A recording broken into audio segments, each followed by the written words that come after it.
ভারত থেকে বয়ে আসা পদ্মা নদীর ভাটিতে চাঁপাইনবাবগঞ্জে প্রায় ২৫ কিলোমিটার নদীভাঙ্গন কবলিত এলাকা রক্ষায় নেওয়া হচ্ছে স্থায়ী বাঁধ নির্মাণের প্রকল্প।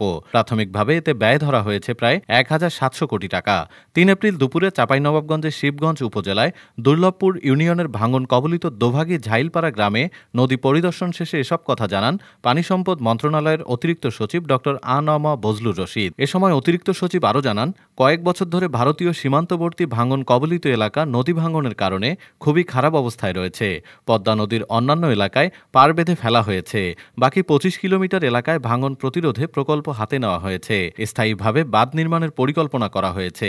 এমনকি সম্ভাব্যতা যাচাই সম্পন্ন হয়েছে। ২৫ কিলোমিটার এলাকায় নদীরক্ষা বাঁধ নির্মাণ করা হলে পদ্মা নদীতে আর কোনো পার বাধাইয়ের কাজ থাকবে না এবং এতে ফসলি জমি ও বসতবাড়ি রক্ষা করা যাবে বলে জানান পানি সম্পদ মন্ত্রণালয়ের অতিরিক্ত সচিব।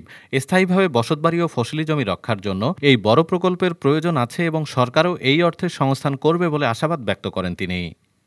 ডেস্ক রিপোর্ট, আজ বার্তা, ঢাকা।